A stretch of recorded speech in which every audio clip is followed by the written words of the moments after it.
I'm Amber Davies and welcome to Call to Stage. This is the space where musical theatre takes centre stage. From unforgettable backstage stories with incredible special guests to insights from my life and my theatre journey. We're leaving it all on the mic every single week, so let's jump in. Hi guys, welcome back to Call to Stage with me, Amber Davies. Now, I have a superstar sitting next to me. It's the wonderful Reneé Lamb. Hi.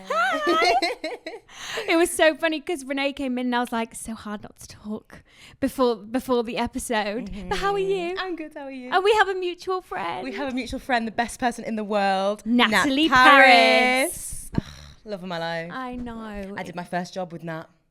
And she's the queen, isn't she? She's the queen. There's no one like her. I know. We will get into that in a second, but pick any show you've done. What would be your pre-show ritual? Ooh. Pick any character as well. I would probably say Passing Strange, which is what I did last year at the Young Vic. I had to do a million accents. So I did German, Dutch, which are very similar but also not, and then American. And I used to have to read the same little monologue out in each accent. Oh, wow. And I had to do it. And let me see if I remember it. Yeah, go on. Oh, God, the pressure. To sit in solemn silence on a dull, dark dock in a pestilential prison with a lifelong lock, awaiting the sensation of a short, sharp shock from a cheap and chippy chopper on a big black block. Thanks. I could never. It just gets the consonants. Can I ask as well, Are you really good at accents?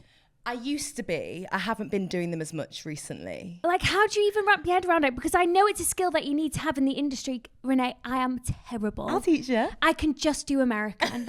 That's all you need, babe. Yeah, it is. That's all you need.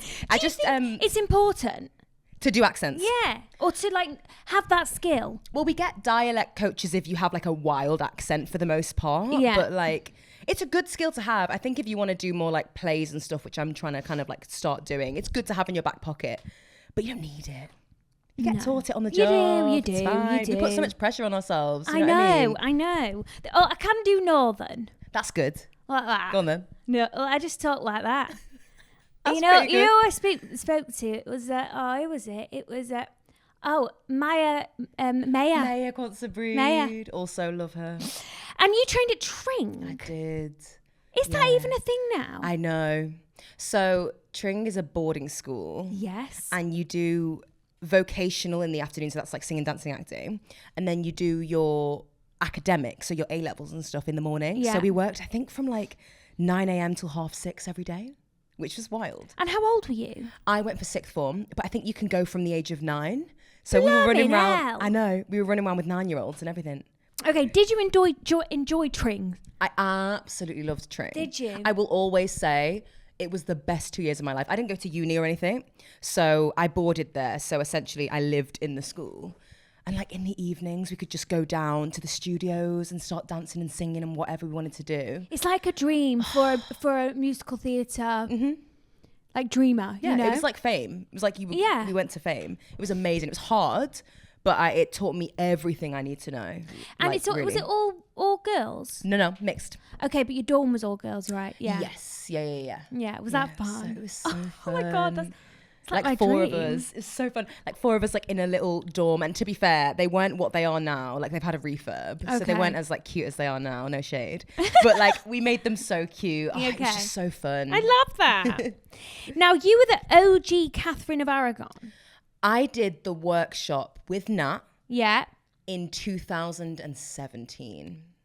And then you went on to do it at the Arts. Yeah, so that was the same kind of iteration. So you were the OG. So we essentially, we workshopped it right from the start. And it's so funny because I always, like, whenever I go and see it now, because I always end up going to see it because I've got friends in it, I see things, I'm like, oh, that was my idea. Do you know what I mean? All these years later, I'm like, oh yeah, still using that, are you? You know what I mean? It's so funny. But yeah, it was so different before we kind of workshopped it. Like I remember I Don't Need Your Love used to end like, we disappear. And it was like a whole thing. Oh, really? And it was so wrong. And I remember Azuka, who's my best pal, who was par in my cast, was just like, it's not right. And then the next day, Tobes and Lucy had changed it all. Yeah, completely different. And you were this is what I've read, is that you were the youngest person to play that role at the age of 20. I was 20, yeah. I didn't know I was the youngest. Yeah. Yeah. Still to this day, I think. Child. Literal child with that responsibility, like create a whole ass character. It was scary, but I had nothing to compare it to as well. Yeah, true. Because it was your identity. For sure. It was my first job, and I just I remember saying to my agent, all I want to do is I want to be able to go on a stage and act like Beyonce and just have fun and sing. And then my first job did that, and I was like, oh, what now? What do I do now? And then since then, I didn't really have a dream, you know what I mean? Is there a reason you didn't stay with the show? I got Little Shop of Horrors at Regents Park. Okay, fair enough. So, and I didn't want to tour at the time. And it was giving 8-month tour. And I was like, I simply can't at the age of 20. No. I just didn't want to do it. So I then went out and did Little Shop. But luckily I did the cast recording as well. Yeah. So it's kind of best of both worlds, really, in that respect. So it was there. You did it. It was there. You created it. And yet it gave you different other opportunities as well. I love that so much. Mm-hmm. So you are currently in Radiant Boy at Southwark Playhouse. And you said before, you're now looking to aim into plays. Yeah. Where has this come from? You said you wanted to be on stage like Beyonce. I know. But then I did it, Amber. I did it. Ticked it off. I peaked too early. No, it's just that for me, the core of everything I've always loved is acting. Okay. I've loved sort of telling stories and bringing characters to life, things like that. And for the most part, I'm not stupid. I know I've been cast to sing. That's always been the thing that I'm best at. Okay. But it's not the thing I love doing the most. Not to say I don't love it. I absolutely adore singing. But my favorite thing is the story. So I just want to push myself. And this job has it's been so unbelievably special. I've been with the three most amazing castmates who are giving lambda trained, wow. They're fantastic. I've learned so much. The most. You learn the most when it's who you play opposite that teaches you the most. I swear by that. Yeah, 100%. But they're amazing, and I just kind of want to see if I can I don't know, make a living in that profession. I love that. Side of the industry. Love that for you. I really do. We'll see. So for you, what would be your, if you had manifest, okay. if you could, what are you manifesting, Reneé? I'm manifesting just having the opportunity to play different parts. Okay. I just love creating, Amber. A lot of my career has been sort of creating roles with from the start. That's just what I want to do forever. Yeah. I love it. I love finding, it's so it's quite embarrassing and geeky, but I love finding the intention behind every line and sort of relating to characters and researching and all that stuff. I just love it. I love that. I love it. And then with regards to, I'm just picking your brain apart here. Did you change agent to create this new path kind of for thing? You? Yeah. So I was initially with Global Artists. Okay. And I left them to go with David, who's my now agent. I know who your agent is. Yeah, he's a legend. David Lazenby. Love him. Top dog. Yeah, top D. He's the best. He has a really good balance between theatre and TV. Yeah, but when I signed with him, to be honest with you, I was terrified of TV. I think because I didn't, and still don't, but I didn't see many people that looked like me on TV, especially British TV. So I just thought that's not something that I'd be able to sort of dip into. But then, I mean, I've been lucky to do some TV gigs through him and the amazing team at Conway. But I wanted to sign with him because I think there was just more opportunities he could offer me. Yeah. And I loved how sort of ballsy he was and still is. Yeah. So I've been with him since probably about 8 years now. Just after 6. 7 years. Okay. Yeah. So when this, I'd love to know, because I've never auditioned for a play. Mm-hmm. What's the audition process like? So what was it like for Radiant Boy? So we actually didn't do auditions for Radiant Boy. I know. Can you imagine? It was stunning. Was it just offer only? It was a meeting. I had a meeting with Nancy, who wrote the play, Yulia, who is our director, and our producers as well. And we just had a chat, Amber. We had a chat. That is my dream. It was amazing. I'm offers only. Yeah, that would be stunning.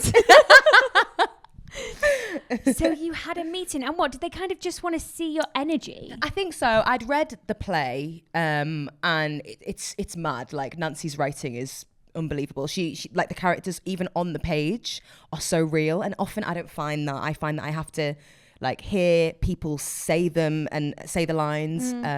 Whereas when I just read it, I'm reading it all as me, and I don't quite. Yeah. But I was just like, oh my God, these are all so distinct and clear to me. It was amazing. So we just had a chat about it, and we were just talking about all the elements of the play. And then I left, and I called my partner. I was like, I think I've just got a job. I'm not sure. Yeah. It doesn't work like this, does it? Yeah. Yeah. Mad. Oh, wow. Yeah. Have you been in for another play before? I have, yes. And the audition process is different. It's a lot more relaxed, I would say. Ooh, maybe I'm in the wrong avenue. Musical theatre auditions can be stressful. Especially on the like 8th round. Ooh. Why do you need 8 rounds, guys? Come on. Come on. They know from the get-go. You must know. Yeah. But yeah, they're a lot more chill. Okay, a lot more relaxed. That is so interesting to learn.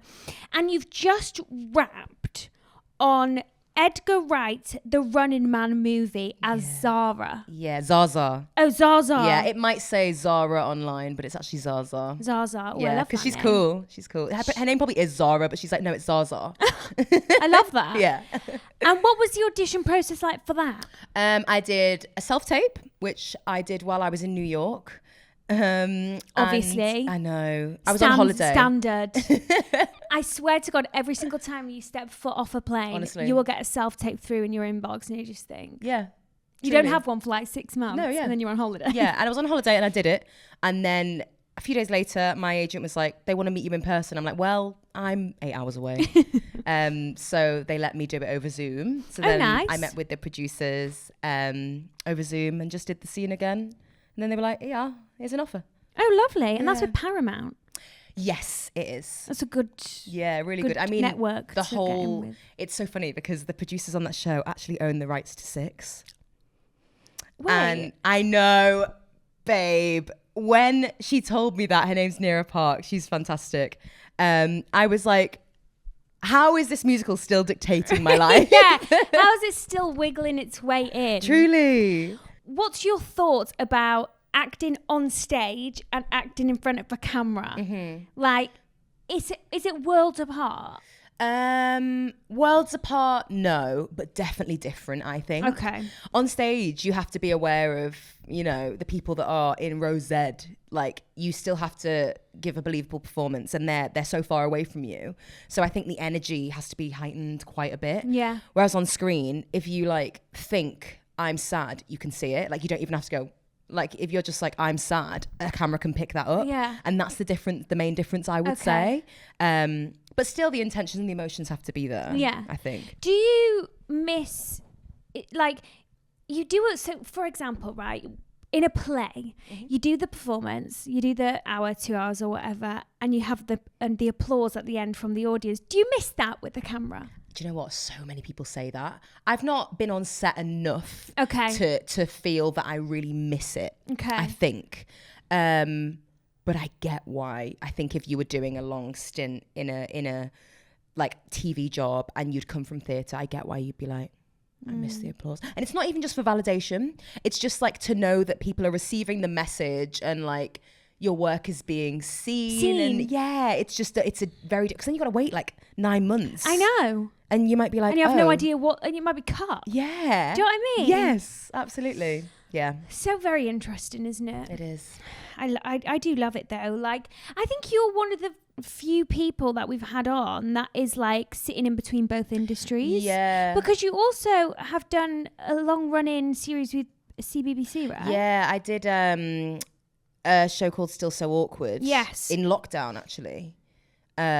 Which again was like, I'd done a feature, a short film before that, but that was like the first time I'd been like recurring.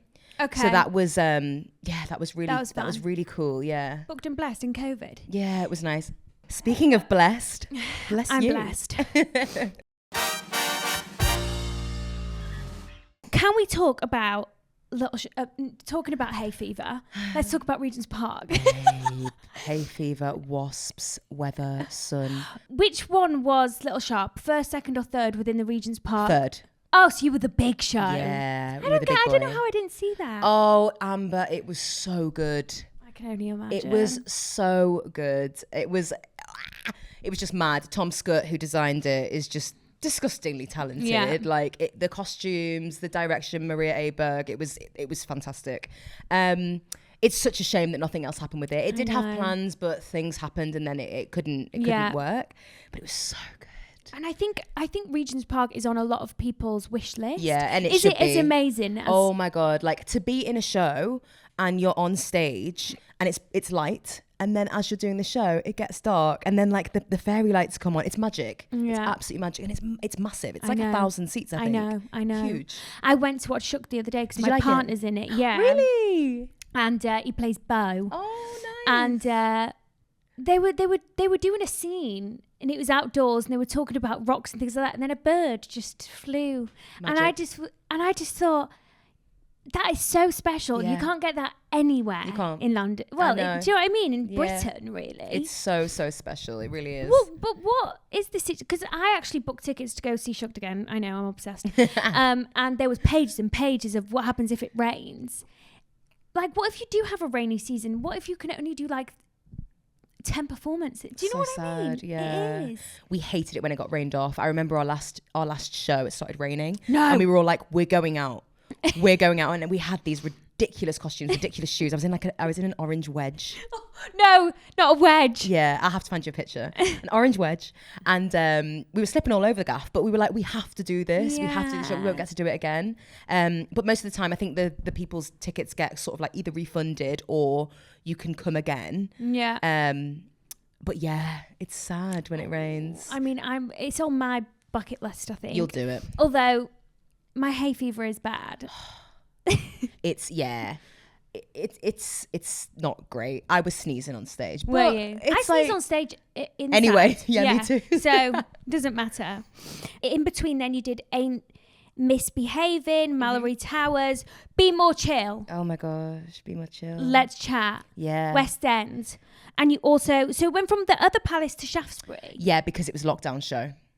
So we did it. We opened in the other palace. Yeah. And you know that crazy time when COVID was it Omicron? Like, yeah. Omicron. Mad. Yeah. Mad. That Christmas. Yes. Yes. We got affected by that. Horrible.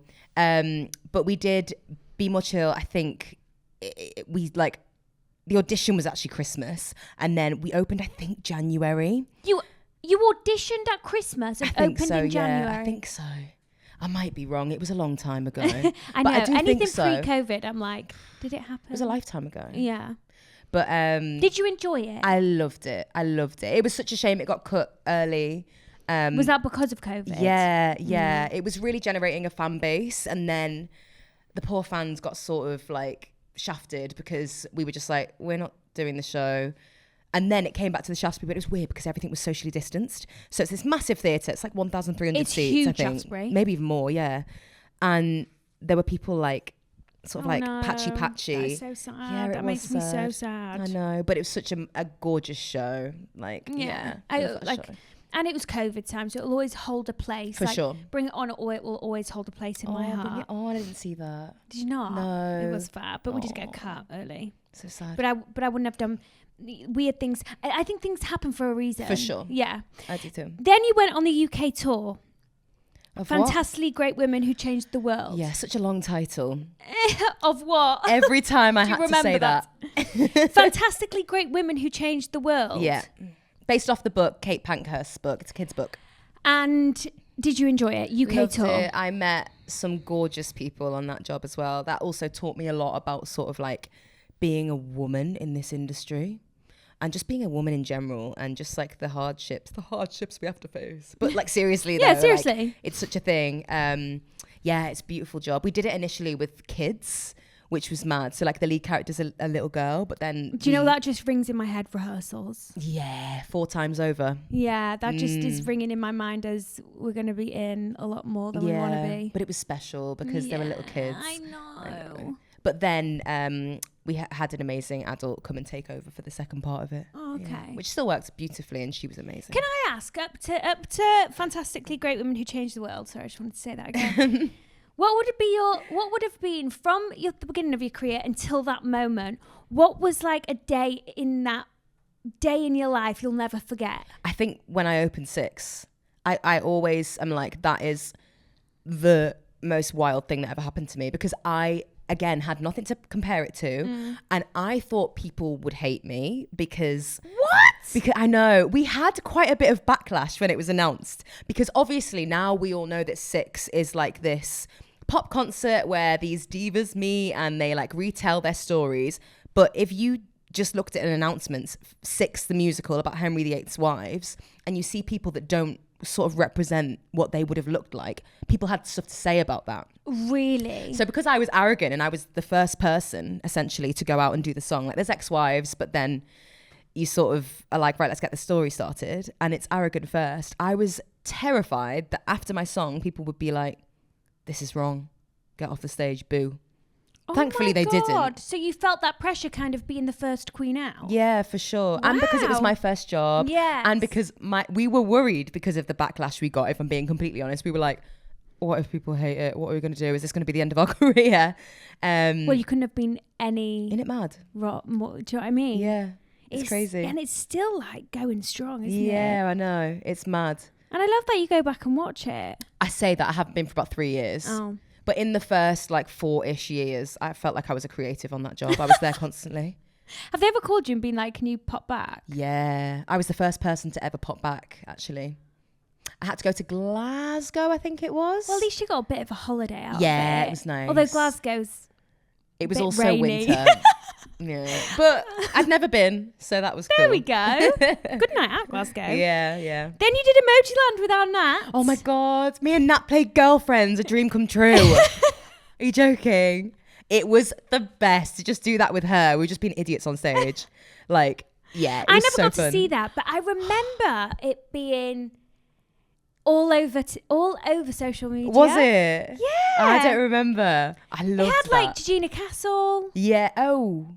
No? No. Okay, not Regina Castle. Was it Oliver Saville? Yes. Am I on the wrong thing? No.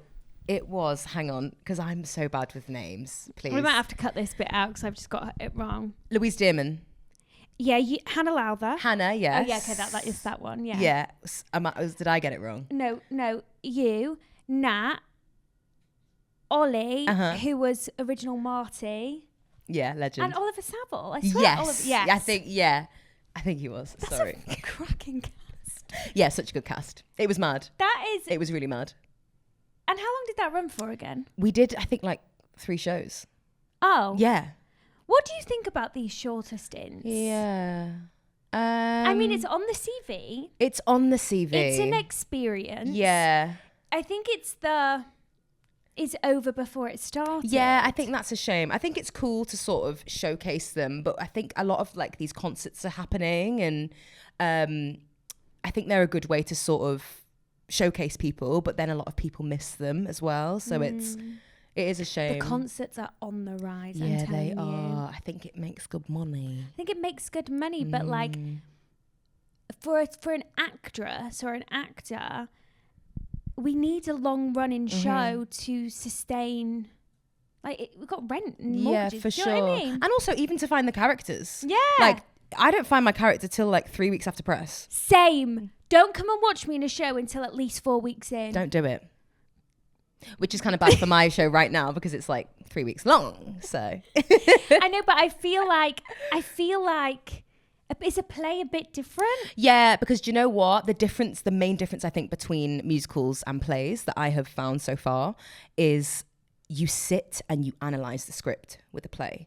You figure out sort of every beat in the show and like how different sections change, and you have a real understanding of your character that you don't necessarily get with a musical because it's okay, day 1 F5 6 7 8. Yes. Which is of course that's what we have to do because we have to learn all the numbers, we have to learn the songs, but with the play you're focusing on the acting and sort of getting that across, you know what I mean? So so I have found that I found my character easier in this process even though we only had 3 weeks. Acting is reacting. Trademark. Amber Davis. Should we get that printed on our merch on our next live show? Acting is reacting. Lesson number 1. That's true, though. It is. It is. So, you just play. Yeah. Passing Strange at the Young Vic. Yeah. A highlight for you? Oh, God, yeah. I think that was a real turning point for me. Okay. Liesl Tommy directed that, who directed Jennifer Hudson in Respect, the Aretha Franklin film. Casual. Yeah. So the team was American. They were all just, apart from our amazing choreographer, but they were so Who was the choreographer? good. Dixon MB. I'll Google. He did Mandela at the Young Vic as well. Yes. Which was, he's a genius. Like this, they were all so fantastic. But yeah, that show taught me how to act, I think.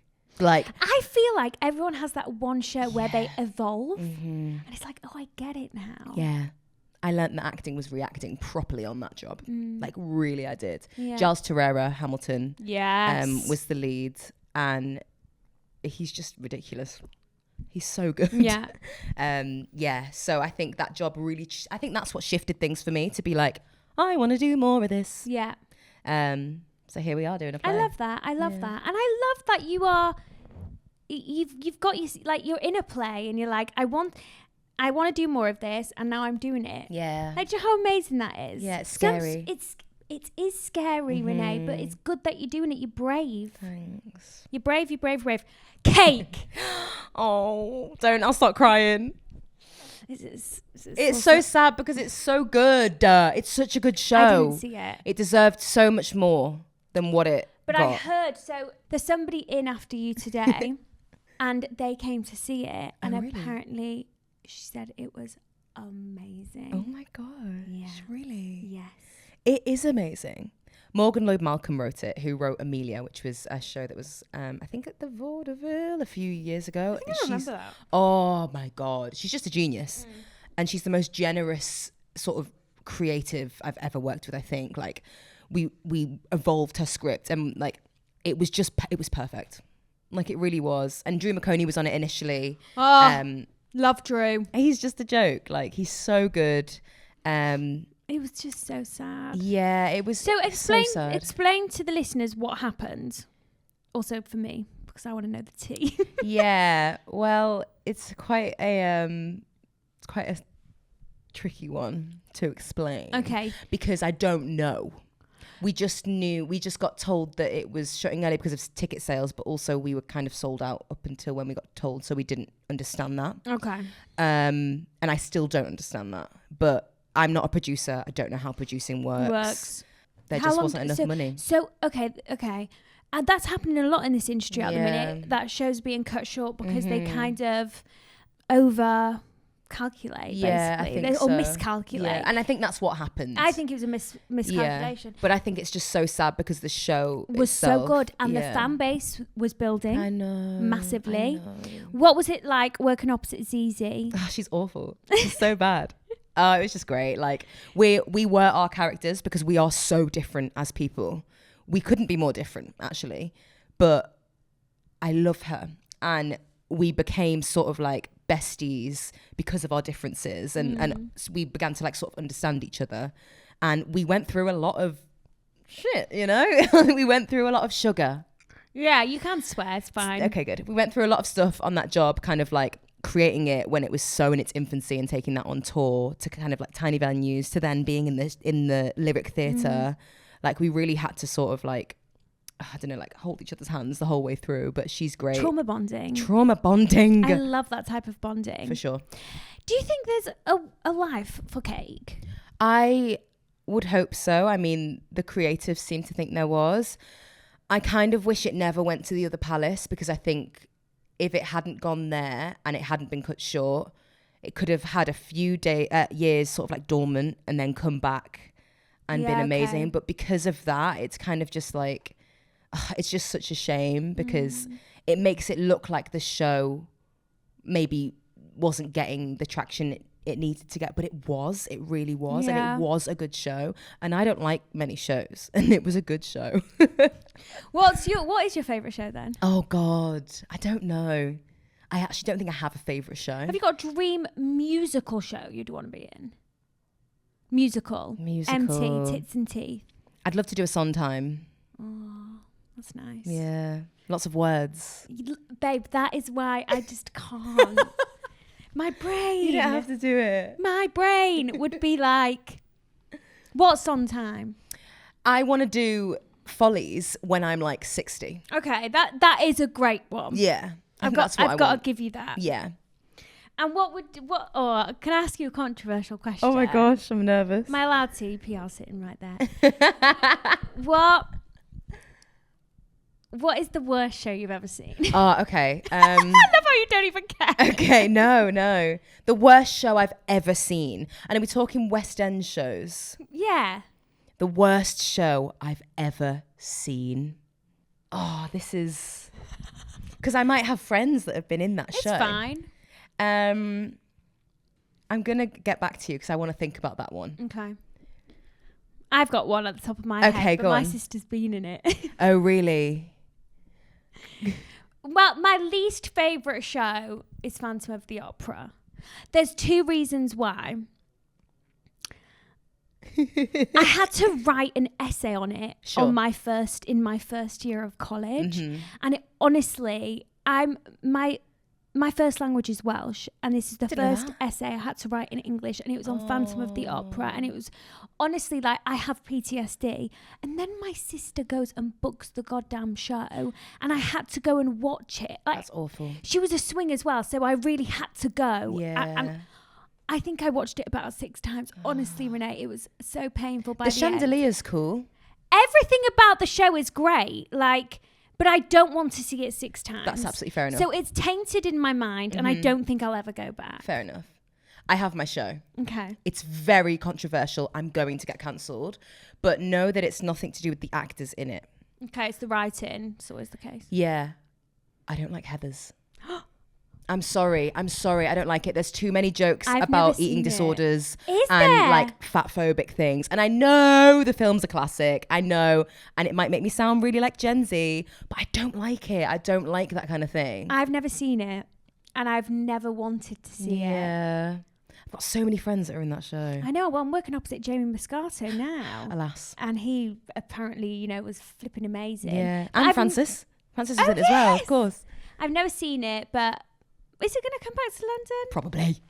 It's gone to Broadway or something, I think. Yes, it is on Broadway. Yeah. But everyone, don't cancel me, guys. I'm sorry. No, don't cancel Reneé. Please. The thing is this is what theatre is. I love to have conversations like this. Theatre is subjective. And I think that's great. There's nothing about the actors or the actors. It's the writing. No, yeah, and I will say Candy Store is a bop. And I do listen to that on the treadmill. I love... Right, guys, we're going to end it there. Thank you so much for listening. If you are a Patreon listener, we will be answering some of your questions next. Bye.